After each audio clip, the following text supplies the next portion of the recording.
Sure. And we're live. Welcome back. Main Joe, it's good to see you again. It's been a while. I was under the weather. We had to take a week off. That's right, yeah. So if you didn't hear any Two Joe's podcast segments last week, that is why. What was it, a cold flu? Yeah, just a nasty cold. I call it flu light. Yeah. That's what it felt like. It was a heck of a cold. More than just a cold, but less than the flu. So it was all in your head and chest, or were you sick too? You throwing up and everything? No throwing up. All right, but just didn't feel good at all. It's good to have you back. Yeah, man. glad to be back. Glad to be podcasting again. Here in Mojo Studio, another amazing, beautiful Sunday evening. Oh, perfect one. We are so spoiled in this wonderful Salt Lake City Valley that we live in, man. Yeah. It's been nice. This is my favorite time of year in Salt Lake. It's getting there for me. September, October, the days are warm and I'm active and doing things, and the nights are chilly and I sleep like a freaking log. It's just the best. For sure, man. How's the sprinkler battle going? I put my sprinkler stuff away today. I cleaned off my bench in my garage, and I rediscovered some things that I had lost. But I spent the day working on my fence, and so enjoying the yard, but not being so frustrated with the whole sprinkler issue thing. I noticed your sprinkler pit is filled in. Yeah. Did you get yours all figured out? Finally, we did. Yeah. Oh, good. For 13 years that sprinkler system was in the ground, 10 heads worked just fine on that one circuit. Mm-hmm. And then for whatever reason, now 10 heads is too much. So we diverted one of the heads to another circuit. Now it's working fine. Working just fine. Interesting. And, I would have banked on you had a leak somewhere. I would have too. I really would have. Yeah. Interesting. But it was only $1,000 later, and then the ironic part is the day after we got it all figured and everything's good and it's all set to go, then the rains came. So I haven't even used it since I spent all that money. No. But we got a special guest tonight, Main Joe. We do. Well, you do the honors. Yeah. I don't know how to start with an intro with a guy like this. Lifelong friend of mine. Lifelong is in middle school, I would say. Yes. 6th, 7th, 8th grade, somewhere around there. Yeah, right around there. That sounds about right. Yeah. Yeah, we met in middle school. Didn't get to know you very well back then. But, true. It's true. Yeah, and the friendship definitely blossomed in high school, and then especially right after. Right after. It was like you and Dojo too. I wasn't friends with Dojo until after high school, and then we've been brothers ever since then. Yeah, no doubt. So, listeners and Main Joe, it's my pleasure to introduce RastaJoe, my lifelong friend, Rasta. Welcome to the podcast. Thank you, guys. Thank you. It's an honor to be here. Good to have you on. And he has let us know that he's listened to almost all of our podcasts so far. Absolutely. Yeah, I love podcasting. This is your first experience, right? My first experience being on a show, and I'm super honored to be here. Glad to have you, man. Absolutely. But yeah, so I love podcasting. My prior line of work, I had a lot of windshield time, and there's only so much you can listen to with your playlists. God forbid you listen to the radio, because that's a nightmare. The ads. And so the advent of podcasting was right there and aligned with, like I say, my prior line of work, and a lot of driving time, and ran across many great podcasts that I've just absolutely loved. I look forward to them on a weekly basis. There's so many, and it's just a lot of fun. That's a ton of fun. It's a lot of fun. It really is. And what I'm kind of surprised, something that surprises me is, back last March, April, when Main Joe first approached me about the possibility of starting up a podcast, I kept thinking, it's been done to death. There's so many of them out there. They're countless, and we're just going to be another drop in the pond. And everybody I invite on our podcast goes, "Oh, that sounds like so much fun." They don't have any experience with it. They don't. So I guess the point I'm driving at, there aren't that many out there doing it, at least not as consistently as we're doing it. And I think there's still freshness to it. I think where our niche is, where we're fresh, is that we're just average, ordinary two Joes. Yeah. Joes just sitting down talking, and so I think that's where we kind of are going to fit in, hopefully. How long have you been listening to podcasts in general, RastaJoe? So I would say it's been close to 10 years. Wow. So you were on the cusp. I think Rogan's only been doing it for about 10 years or so. So it's that long, yeah. Yeah. That's pretty cool. I only discovered podcasts because I'm at my desk all day, so I don't listen to anything on my phone really.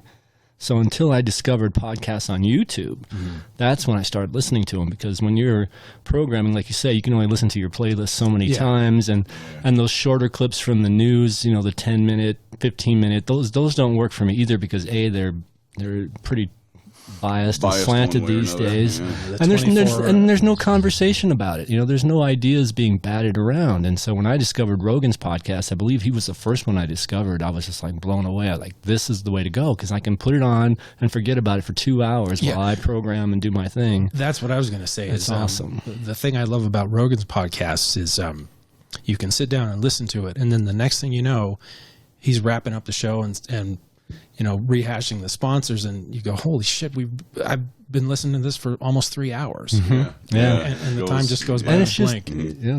It's great. It's just interesting. I absolutely love it. I love the longer form. He's also, what I love about his podcast is that of such a variety of guests from all different walks of life and different opinions and point of views, which I also like being exposed to. Yeah. Main Joe, I didn't let you know this either, by the way. I've been emailing the Utah Jazz organization recently, trying to get Donovan Mitchell on our podcast. No way. Haven't heard anything back. I was going to say, have they responded at all? I'll let you know how it goes. That's not a bad idea. You never know who might be willing reach to for the give stars, us, man. And sometimes you'll get a moon. Yeah. I think I'm going to challenge Joe Rogan to like a tennis match or something. Nice. See if he might give us a bump. Dude, if we sent an invite to Bernie Sanders, you never know where he would appear. You never know. You never know. He comes through town every now and then. And they're looking for any outlet they can possibly find. So. Well, yeah, exactly. And I go back to that. How many 50-year-olds are out there and don't really feel like they have a voice? I'm talking average 50-year-olds. Like Rogan's 50-something years old, but he's not average, right? He's got lots of money. He's got fuck you money. He's, he's famous and all that. But what about the average 50-year-old? Yeah. I think that's where we're going to fit in. Doesn't get more average than us. Yeah, all these politicians, we're the guys that they're talking to when they're trying to earn our vote, right? We're the ones that vote. We pay the taxes. We put in the work every day, Well, I know Rogan's average podcast has like 3 to 4 million views. Bernie Sanders' count this morning I saw was 9.8 million. Yeah, very cool. Yeah. Pretty amazing. That's bigger than Fox News and CNN and MSNBC. He is a force to be reckoned with, and I love it, man. No question. Yeah, no question about that. Well, if I could, I'd like to delve a little further into my relationship and friendship with RastaJoe. Again, we met sometime back in middle school, but we didn't hang out with one another. We never went to movies and did sleepovers and stuff, but we were part of the same group, the overall group of 10, 15 people and everything. And then it was right after high school, and he and I enrolled up at the University of Utah, so we would carpool. Every other day I would drive, he would drive, I would drive. Yes, indeed. And those cold, bitter January days where he would let a fart out, and I had to hang my head out the door when it's 8 below outside. It was pretty nasty. But Marker. Yeah, we ought to mark that one. I don't care. That's fine. And he and I also share a love of golf.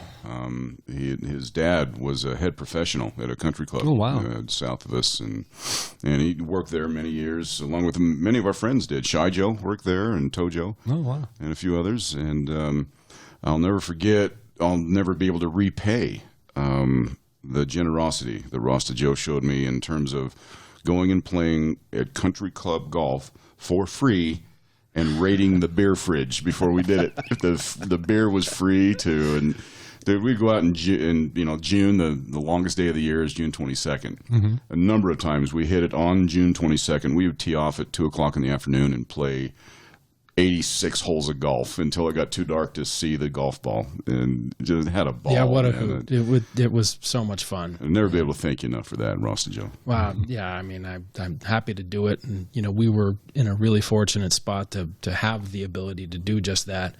It never became a problem.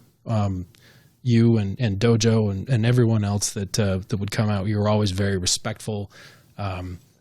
It's as if that no one ever even noticed that you were there as far as the membership was concerned. And so, yeah, I was more than happy to do You it. gave us great ground rules, I remember. Just stay a hole and a half behind. If you see a member up ahead, don't crowd them. Don't rush them. Be invisible, basically. Be invisible. And as long as you do that, play all the golf you want for free. And it was amazing. Yeah, we were so blessed and so fortunate. And, yeah, it was so much fun. And yeah, some very fond memories, no doubt.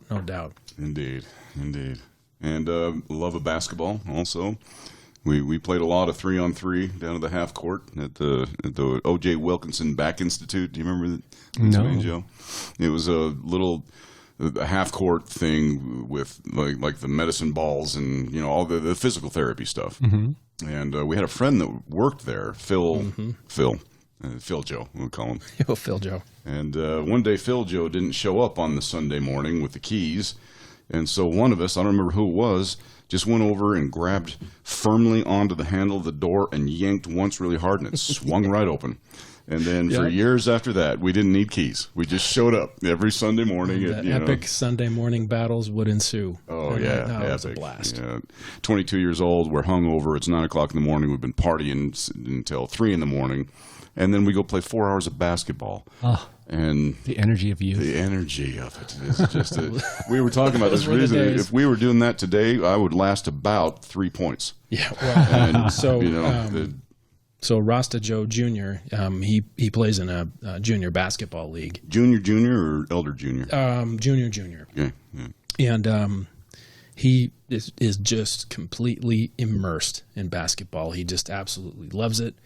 And I get a kick out of how much he loves it as well. That's kind of our common bond that we have and that I had with my dad. And so it's so much fun. And so we go to the rec center. He plays every Saturday, and then on Tuesdays and Thursdays, he practices with his team. But sometimes on the off nights, I'll go get a workout in while he gets some shots up. And about a week ago, I was there at the rec center with him, and I don't know what got over me, but he said, "Come on, let's join in on this 4-on-4." And you did? Yes, I did. And just take a lot of 3-pointers.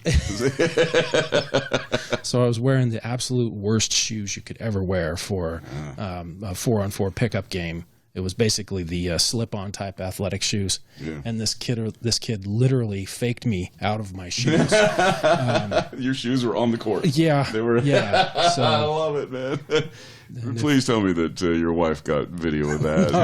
That's the thing is if there was video and it was on, if it was on YouTube, I would be a YouTube sensation for all the wrong reasons. And holy shit, was I feeling it after the fact. At age 50, it's a total different... Well, it's a different game now. I get sore from 18 holes of golf. I can feel it the next day. In a cart. Yeah, in a cart. Riding a cart, yes. And you're sore. Yes. Yeah, I know the feeling all too well. I don't hit a bucket before the round anymore because I don't have the energy. I don't want, Got to pace yourself at 50. Yeah. Yes, indeed. Sad but true. Well, Main Joe's similar too. I mean, you play hockey every Thursday, and you're a little older than us. You're 53 now, 52? 54, yeah. 54. And every Thursday, he and Check Joe go out and where do you guys play? Is that in West Valley? Well, we'll just keep that to ourselves. Oh, gotcha. Yeah, gotcha. It's not right up the hill there, is it? Maybe. Okay, gotcha. I'm gonna bring my Crown and Diet in and watch you guys one time and say, "Yeah, that's my buddy laying on the ground, laying on the ice right there." Last Thursday, I slid on my ass into the boards. It was pretty funny. Nice. You didn't get checked. You just slid. No, I tried to cut in front of my buddy, and I think I stepped on his stick, and I just went down. Yeah. Slid 20 feet. Yep. Love it. Well, again, back to the basketball. For RastaJoe and I, do you guys have to pay every Thursday? Oh yeah. Ice is expensive. Yeah. Really? Mm-hmm. So, if I may, is it like $8 an hour or $20 for the hour? We have to. Everybody has to pay $10. So it's like, I forget, like $180 for the hour or something like that. Wow! Yeah. But it's yours. It's just it's just us guys. Yeah. And they Zamboni it before you use it or anything. Very cool. Very cool. Yeah. And I've invited you to jam on Thursdays before, and you do not miss hockey. You will not miss a hockey night. It's man. my love, my first love. Yeah. That's great. Cool stuff. Well, where else then? Well, I wanted to ask you guys about, okay, so you're carpooling to the U. I mean, did you guys just chat the whole ride up to the U, or did you guys jam out to music? And if so, what kind of jams did you listen to? We didn't. We had music always playing, but it was mostly banter about the weekend we just had and the partying we did. Mm-hmm. And I definitely have a much greater appreciation of Led Zeppelin with my friendship with Mojo here. Yeah, me too. I can't say that I'm a huge Zeppelin fan, but that was definitely a big part of it. Yeah, music was definitely a big part of it, along with the banter. And yeah, those are some fun memories back then. Oh, yeah. Yes, indeed.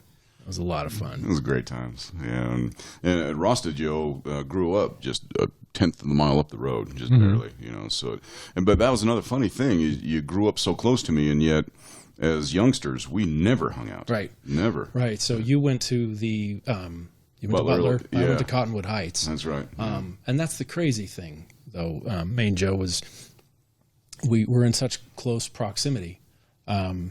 Yet we didn't even really get to know each other until basically senior year of high school. Senior, yeah. And pretty much the same goes for Conga Joe. I mean, he was literally 2 streets away from me, and I didn't even get to know him till middle school. Interesting, yeah. He was even closer to you than I was. Yeah. And what about Karate Joe? How did you meet Karate Joe?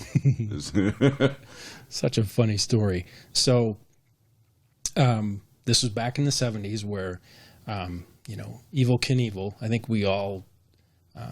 I think the wind up, the Evel Knievel motorcycle. Yeah, well, that, but Evel Knievel, I think, owes this generation millions of chiclets that we had busted out of our teeth for the shit that we would attempt in watching him. Yeah. But we built this makeshift ramp in front of my house, and the whole neighborhood was, each kid would take his turn on front of that on the ramp right in front of my house, and Karate Joe, we'll call him. He was headed up to, I guess it was Banbury Park for a Little League game. He saw us out there, and on the way back, and going from Banbury Park to where I live, you come down that steep-ass hill. Yeah. And there was no one out there, and then I just remember I looked out my bedroom window, and right as I look up, I see Karate Joe on his bike hit that ramp and shoot like a missile up that damn thing. And then as soon as he takes air, his front tire falls off in midair. Oh, I remember this story you've told me. My. I swear to God, he was probably airborne for a good second and a half before he made impact. With no front tire. With no front tire.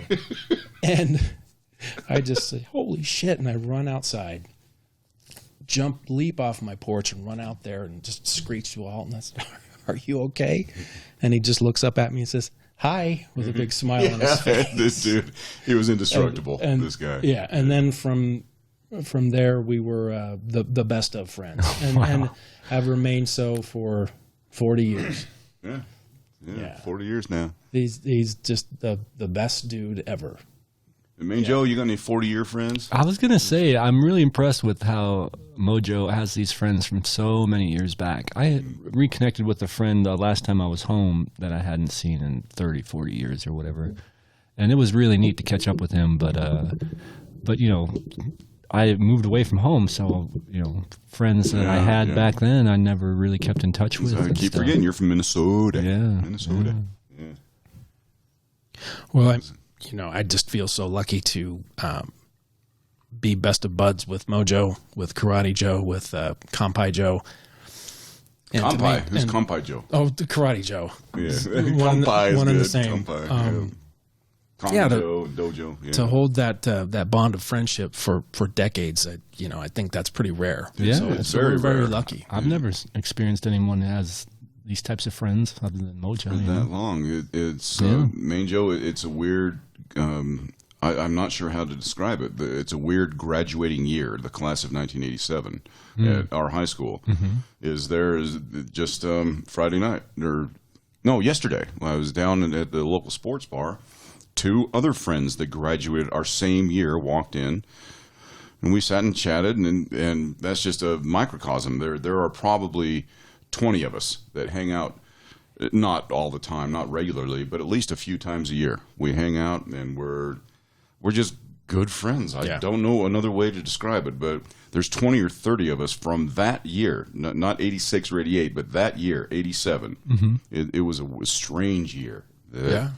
We're all still friends, and it's pretty amazing, and it's one of my favorite things. Me too. Me too. And Conga Joe is my 40-year guy. He and I met first day of kindergarten, right up the hill here, and still great friends to this day. That's awesome. It's fun. Yeah, it's a great thing. I got to know you, Mojo, really well. Starting off, I remember it was senior year, and my car got a flat. And your Subaru. It was a Subaru, wasn't it? Yeah. And one thing led to another. You helped me run the flat down to the shop to get it fixed. Next thing I know, we're sitting here at the table, and you cook up some waffles, and then we've been buds ever since. Great friends. Yeah. Ever since then. Yeah. We've puked off a few balconies and it's had some fun. It's been a lot of good times. Yeah, for sure. And I was there the night that RastaJoe met his wife. So was ShyJoe. ShyJoe was there too. Yeah, and Tojo. Yeah. Yeah. And we're going on what 20 years. So Mrs. RastaJoe and I it will be 20 years on September 24th. 24th. Yeah. 20 years. Joe, I don't think you've met Mrs. RastaJoe yet. One of my favorite people, and I think my favorite thing about her is her laugh.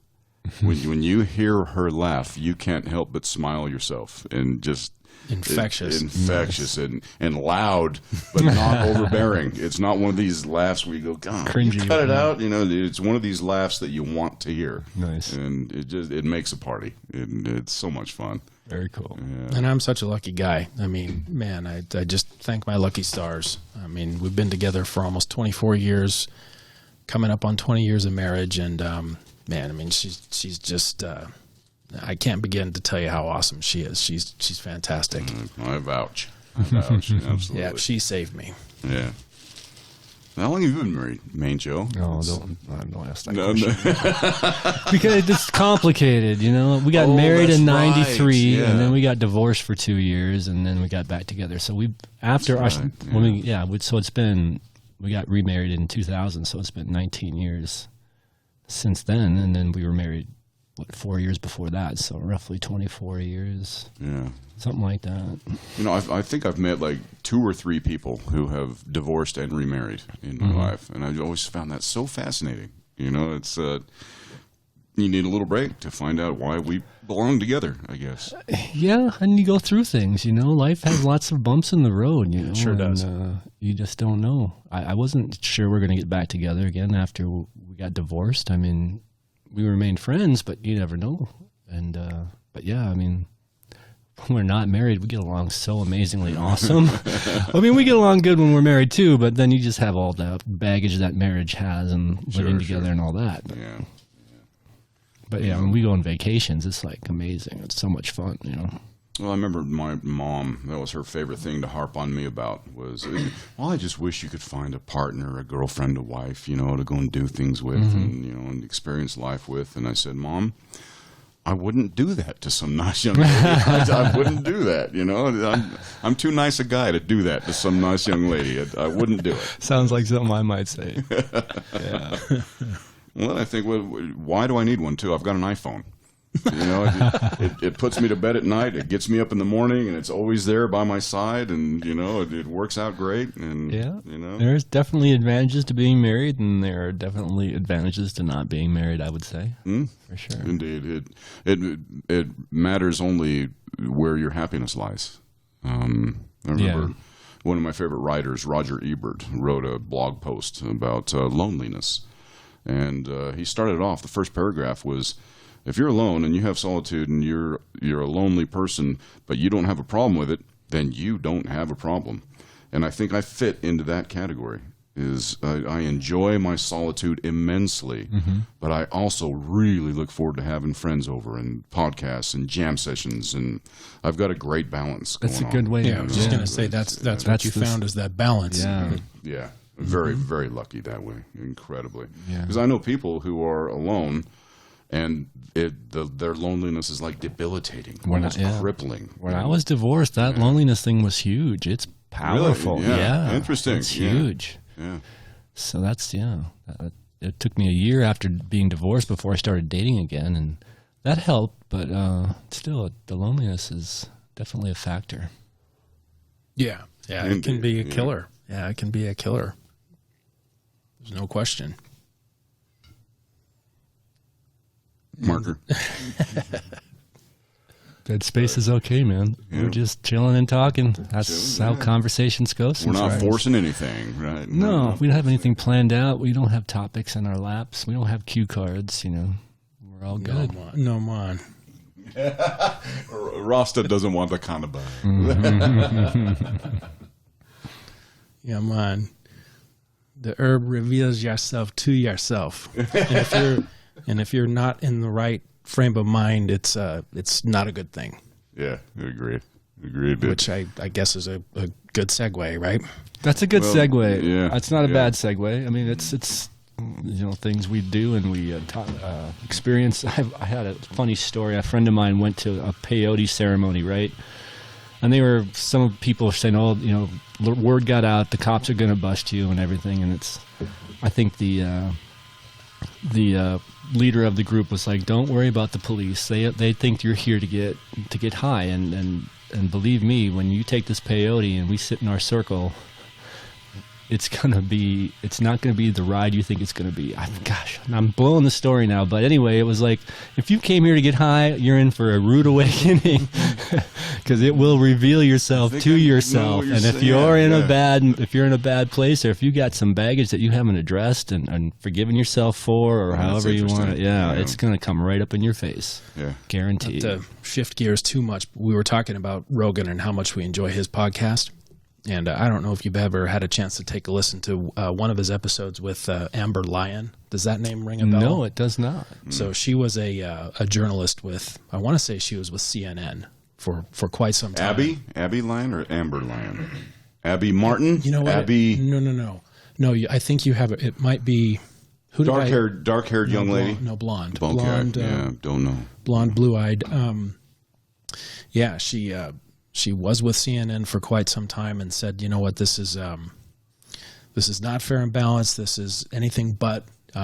So she CNN or Fox? No, it was CNN, and she couldn't deal with the I guess it's in the same vein of like a Fox News, where the spin, the slant, the narrative they want to push. Yeah. Thanks, man, Joe. It was very slanted, and she had just had enough. And then right around this time where she decided to distance herself from the CNN network and go independent, she started exploring alternative medicines and psychedelics. Big proponent of ayahuasca. DMT? She mentioned DMT. Psilocybin? Yeah. And, is that what DMT is? Psilocybin? No. Psilocybin's the mushroom stuff. I think they're similar, maybe in some vein, but I don't know.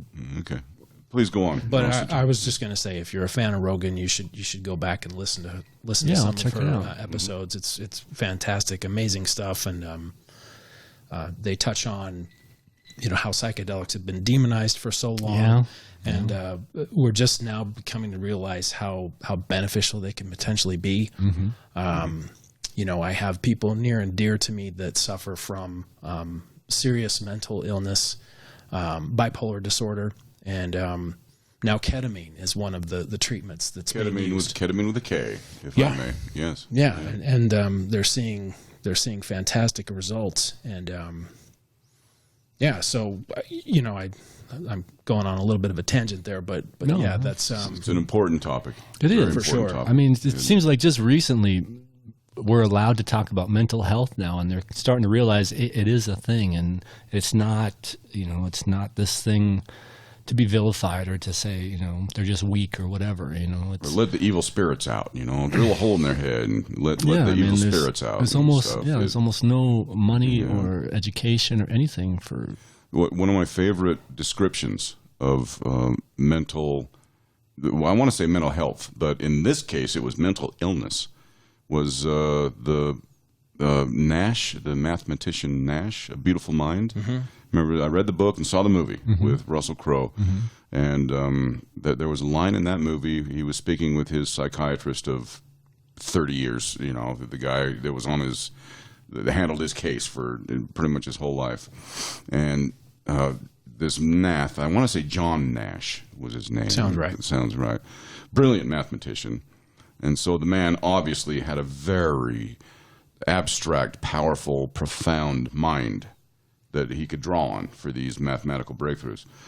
And at one point in the movie, he said, well, I'm going to beat this mental illness, and I know I can because I'm smart, I'm above average intelligence, I'm going to use my mind to do this. And the psychiatrist says, no, you're not. And he goes, why? Why can't I use my mind to do this? And John Nash, Russell Crowe's response, the psychiatrist's response was, because your mind is where the problem is to start with.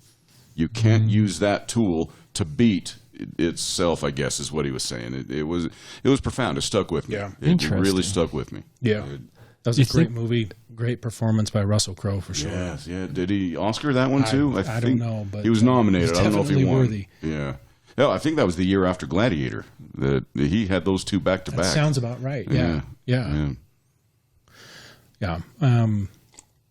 So, you know, I guess that's part of the reason why I was so looking forward to being on the show tonight. You know, I did mention that I have family that has suffered and is suffering from mental illness, has suffered mightily for decades, going through those ketamine treatments. So, you know, fingers crossed. We're seeing fantastic effects, but at any rate, you know, there's a genetic component to it as well, and you know, I guess kind of like an alcoholic that would pronounce it to the world. You know, I, RastaJoe, have been dealing with and been coping with mental. I won't go so far as to say mental illness, but mighty mental illness type struggles for basically for as long as I can remember. And, you know, 5 years old, 10 years old back then. Yeah. For the longest time, and kind of to bring it back to the podcasting world, one of the reasons that I really got into podcasting was, and shout out to Paul Gilmartin. He hosts a podcast called the Mental Illness Happy Hour. I don't know if either of you have had a chance to check it out. But I will check it out. It is brilliant. Yeah. You really need to check it out. It's fantastic. But and I forget the tagline, and I'll paraphrase it briefly. But he intros the show with this is not to be construed as professional guidance or help. It's just a meeting place for people to talk about their issues, no matter how large or small, whether it's, you know, clinical diagnosed issues or just the battles that we wage inside of our head day in, day out. Is it like him and one other guy doing the hosting, or they have a call-in, they have panels? How does this, what's the organization? So Paul is the host, and he says, I'm not a licensed therapist, I'm just a comedian that tells dick jokes. Mm-hmm. But and I don't know if you recall, back in I want to say the early 90s all the way up to the 2000s, there was a show on cable called Dinner and the Movie. Does that ring a bell? I do remember this. Yeah, I remember that title. So it was a male and female host, and they would, I want to say it was on TBS or whatever network, but... Would it have been PBS back then? Was that a public thing or a cable thing? I can't remember. Pretty sure it was cable throughout. Dinner and a Movie. I remember Dinner and a Movie. But so it was Paul and a female host, and the premise was they would play a movie, but they would break it up in short, you know, maybe 5 to 10 minute intermissions, and that was the dinner part of Dinner in a Movie, where they would get together and they'd have some new recipe and they would cook a meal, and there would be the playful banter and the shit talking back and forth.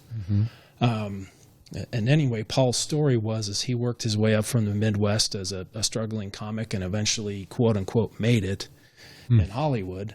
But in his leading up to that quote unquote success and quote unquote making it in Hollywood is when he went down his darkest path. And when the alcoholism and the drug addiction took hold. And one of the reasons why he started the podcast is because he finally stopped and just said, I can't do this anymore. This is destroying my life. I need help. And part of the catharsis and him working through it and fighting his addictions and fighting his battles was to start the podcast and to talk about the mental illness and all the struggles that he faced. It's time to mention his name again. Gilchrist? First name Paul, and his last name is Gil Martin. Gil Martin. And the website is mentalpod.com. It's on iTunes, so listeners definitely check it out. But yeah, that's one of the things that really struck me when I started listening to podcasts is at that time, 10 years ago or so in particular, things just did not seem right in my world. Things just seemed so dour. Like there was the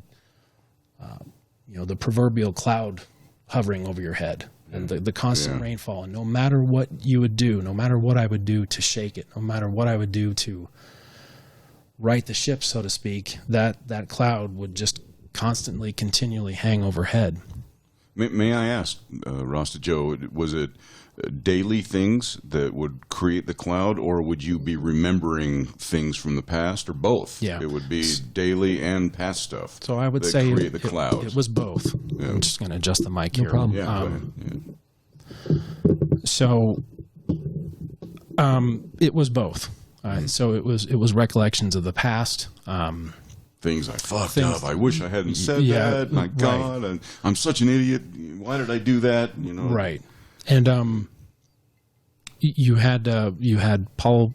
I'm sorry. You had Todd Sylvester on your podcast not long ago, and what an amazing human being.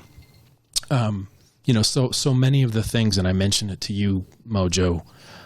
What really resonated with me and what really struck me to my core is the things that he had talked about, the struggles that he had to deal with and cope with when he was younger, leading up to his addiction.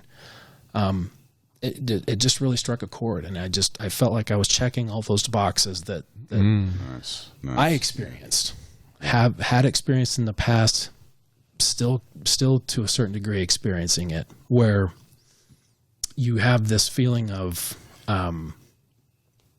there's no hope. I'm not good enough. Yeah, I was going to say, number one. to be specific, it was that I'm not good enough. I'm not good enough. I'm not smart enough. Even though your wife loves you, even though he had all these friends that loved him, Yeah. I mean, still, and you said it. You know that you have that support system of family and friends, and you know that you're blessed with all these people in your life, yet you still cannot get over that war that's being constantly waged inside of your head. Yeah. And when he made reference to the bully, let's focus on that, listeners. The bully that enters your head. It's your mind again. It's your mind doing that. It was like a light that just went off. And so, just to fast forward, one of the blessings I feel of the organization that I work for, they pay for mental health counseling, and so I've been seeing a counselor, and she's been a tremendous help. And I would never ever try to paint her in the light where, Todd helped me see the light, but in my meetings with my therapist, she had said, well, RastaJoe, you meet all the classic definitions of someone who's suffering from, it would be a clinical diagnosis of depression. And so in a way it was, I wouldn't say good for me to hear that, but it was somewhat of a validation for me to think, okay, I've got something going on that is, it's an affliction. It's I don't know. I wouldn't go so far as to say it's an illness or a disease, but it's something that I'm having to cope with. And it was good for me to recognize and realize that there's something going on that I need to treat, whether it be a one-on-one consultation, just a verbal type of therapy, whether I need to explore potentially, pharmacological type of treatment, but it's something that's there. It's not something that's imagined. It's something that's real, and it's something that I'm going to have to continually work towards and focus on that healing process. But you're kind of a camouflage on this, though, RastaJoe. As long as I've known you, you're a little bit of subterfuge going on here, because you are describing these things that you have suffered for so long, and yet beautiful wife, 2 intelligent, healthy kids, great job, great home, great car, great life, great golf, great everything. So why the fuck would you feel that way? Yeah, right? exactly. Everything's Right. going perfect for you, buddy. Everything's going just right. So what's the deal? That I believe is a misconception that a lot of people, and if I may venture even further, is the majority of people with depression and anxiety are probably living lives very similar to yours. Yeah. Accomplished and, successful, friends and family and career and health, Yeah. And back to what Mr. Gilmartin on his podcast mentions over and over and over again, you're not alone. And I think that's one of the things that really, back in retrospect, when I look back 10 years ago or so, when I realized, there's just something off. There's something that's not right here.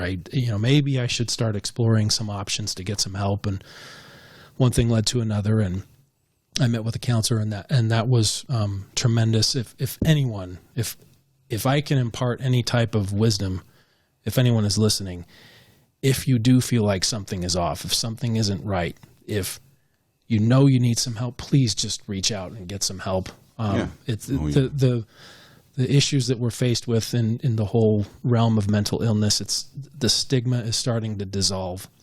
We're becoming Thankfully, we're becoming more and more open and honest with ourselves, and how, you wouldn't critique or criticize someone if they haven't taken their insulin, or whatever. Wonderful example. If you, it's a great. So you're not. Yeah, you don't need your insulin. Why don't you just buck up and get strong and just deal with it? Go do some push-ups, man. Your life's going great. Come on, what's wrong with you? Well, what are you so worried about your heart for? Why are you going to take those cholesterol meds? Just buck up, pussy. You mentioned that, and that's just not the way it works. It's not. You mentioned reaching out for help. Yes. The destigmatization is a huge part of that. It's very important. And also, I've been affected by this. I had to reach out for help. My son has undergone or experienced depression and anxiety. Yeah. And so I had to reach out for help on what do I do? How do I, try to help this at least? And how do I maintain a relationship with my son? We did probably 3 or 4 years of therapy. And it didn't work in our case. I'm sure there are success rates. Well, and I want to, the only caveat I throw out there is, there are differences between therapists. If the first one doesn't work out for you, then look for another one and look for another one. We did. I went through 6. Okay. Well, it sounds like you did your due diligence at least, I did my best on it.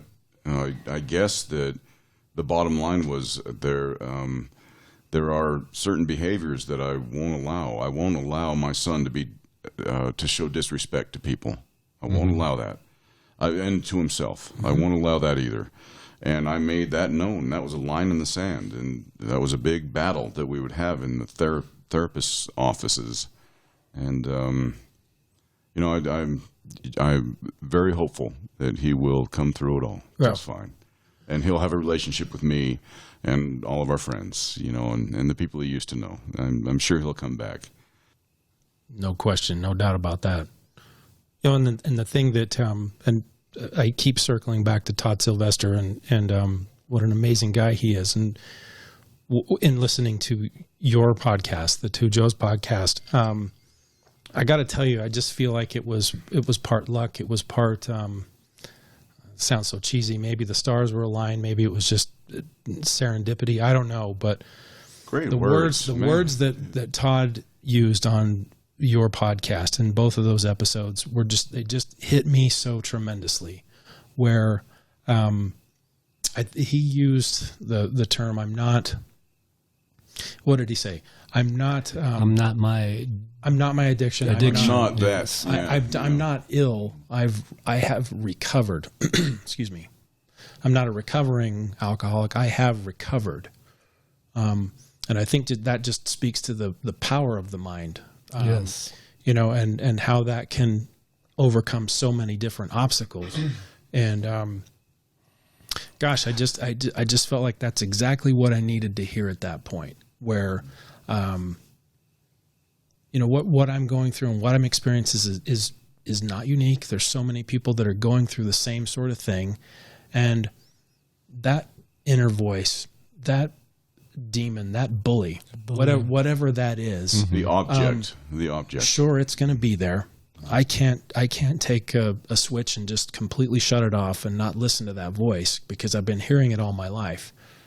I know that voice is going to come back into the fray, but I know that I'm armed with the power to compartmentalize that voice and just set it aside and understand that, okay, yeah, it's coming, but I'm not going to listen to you anymore. Yeah. And know nothing but negative will come from it, and recognize these negative things coming in, and, deflect them and see them for what they are, Sure. See the bully for what it is, and just go about your day, get your Starbucks, go get your bagel, go do the spreadsheet, go drive the kid to soccer, just try to keep about your day. Yeah. Keep about your day. Yeah, no question. Yeah, I re-listened to Todd Sylvester podcast recently, and the story I like to tell is the story he told in that when he gave that talk in the prison, about how he says, okay, how many of you are criminals? And they all raise their hand. He says, why are you lying to yourself? I'm not, yeah. And it's that I am, whatever follows I am. I mean, again, the power of your mind. What are you telling yourself? I am unworthy. I'm not good enough. Well, think about that. You're doing it to yourself. You got to turn that around. So it kind of brings me back to what you were saying about this Russell Crowe movie. Is like, well, on the one hand, I can see what you're saying. A beautiful mind. The problem is in your mind, but on the other hand, your mind is powerful, and it needs to be involved in the therapy, the treatment, the solution to what you're experiencing. You're getting into the whole question of what is consciousness. And then we go back to questioning. I don't know if you've ever heard of Byron Katie, but she's one of my heroes. She's got these 4 questions, and she questions the bully. She's got this worksheet that you can follow, and it's called The Work. She's got a website. Check her out if you want. But she's really helped me out a lot. And so when those thoughts, she says, those thoughts fall like rain. So you question them, because what you resist persists, and what you accept and face and question, you can release that. Or the way she puts it is it will let go of you eventually. And yeah. It'll get bored with you. Well, exactly, because and she said she worked on her mom for 3 years. Like I told on the Todd Sylvester podcast, I said it's simple, but it's not easy. Yeah. 3 years of working on her mom and writing down these questions. Is it true? Is it absolutely true? I know that I am not good enough. Well, of course it's not true. I hate to take it a different direction, but simple, not easy. Like you just said, simple, not easy. Right. Listeners, there's an activity you can do that is simple but not easy. It's called golf. It's simple, but it's not easy, is it? Good analogy. True. Yeah. Yep. Sorry, go ahead. Yeah, please. RastaJoe, platform's yours. Honored guest. So one of the things that one of the many things that I love about the Two Joes podcast is, one of your mantras is you need to question your beliefs.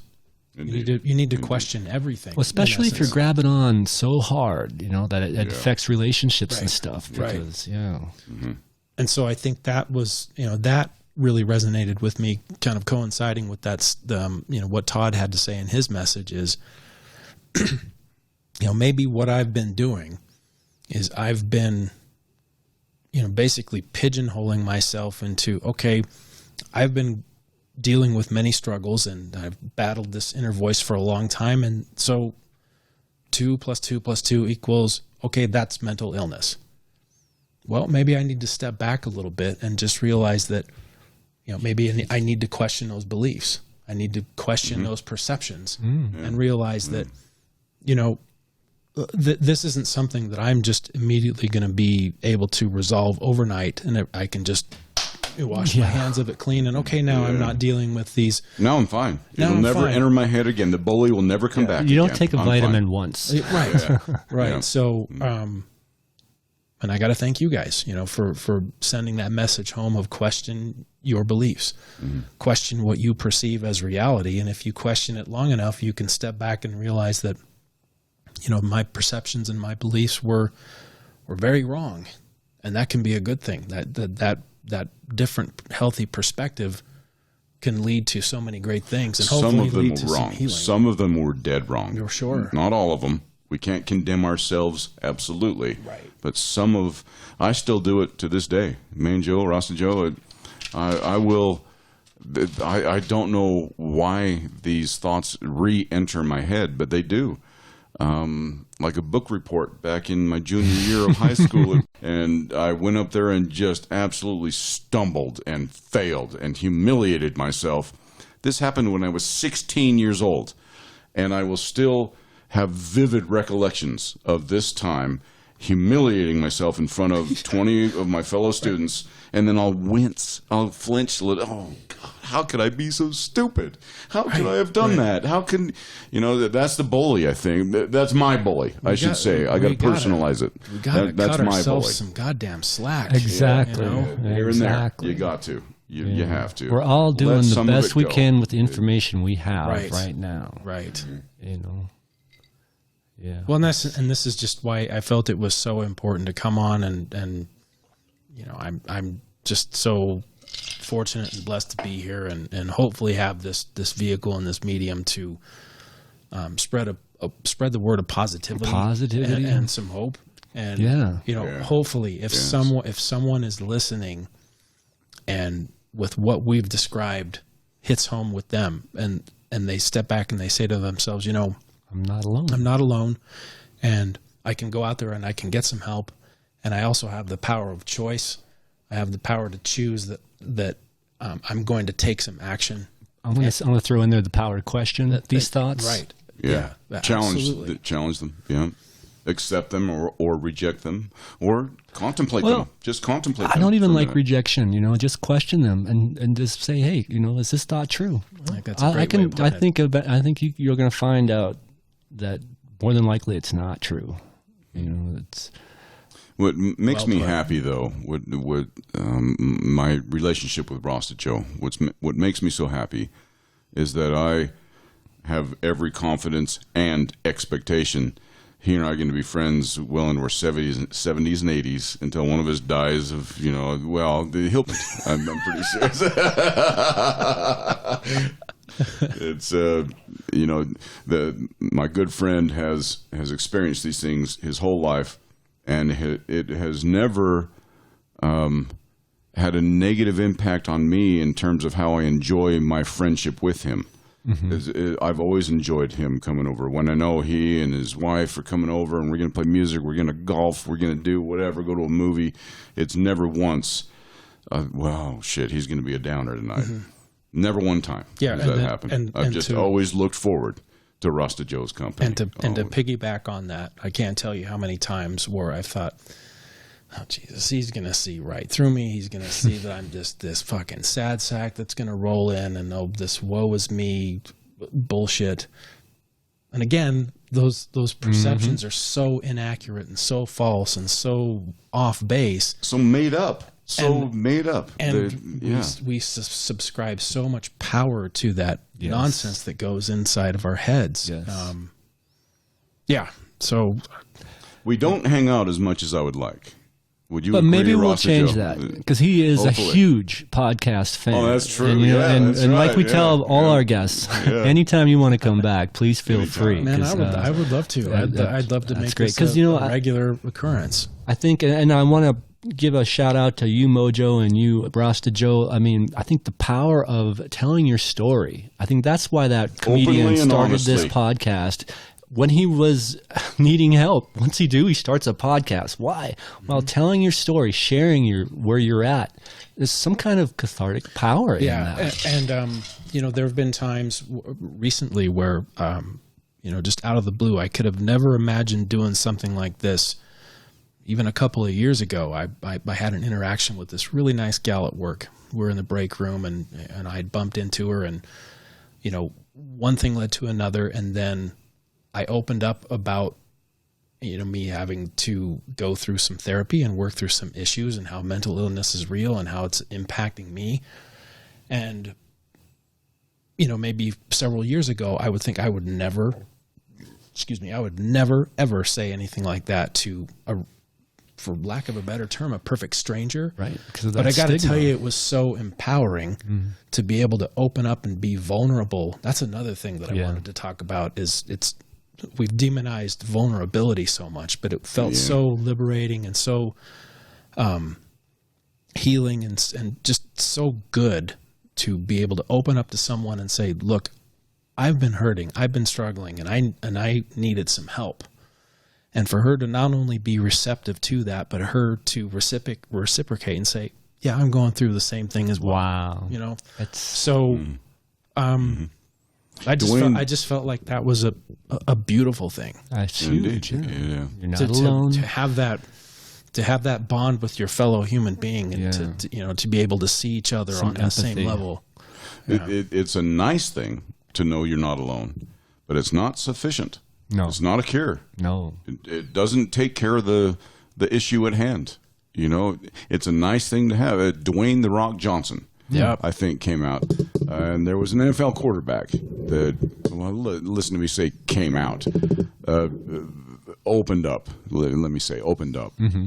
So it's a very nice thing, but it's not sufficient. It is a lifelong battle, and like I said, However, RastaJoe and I will be friends into our 80s. and I think I'm that's very certain. that's huge. Yeah, man. Because that's one of the things, again, I know Todd Sylvester wasn't a huge AA fan, but I mean, that's part of what, you know, they go there, they tell their story, they have that support, they have people in a similar situation out there. And I think it really, you know, adds to this. You need that support. You need to know that you're not alone and all that. We can wrap it up here, dude. We're going on an hour. I'm out of my drink too. And Hour? Really? Yeah. We're already an hour? We're an hour Holy into this. smokes. Yeah. Rasta, we I could usually keep going. go for like 20 minutes is the benchmark. That's usually what we try for. And At least 20 minutes. Yeah. Yeah. You got at least one more in you? If you guys do, I do. Beautiful. We're just getting warmed Give up. us an outro, Rasta. Main Joe will play the music and Yes, just indeed. three Yes, sentences. Thanks for joining. as my man Bob said, emancipate yourself from mental slavery. None but ourselves can free our minds. I love it. Beautiful. Thank you, Rasta. That was cool.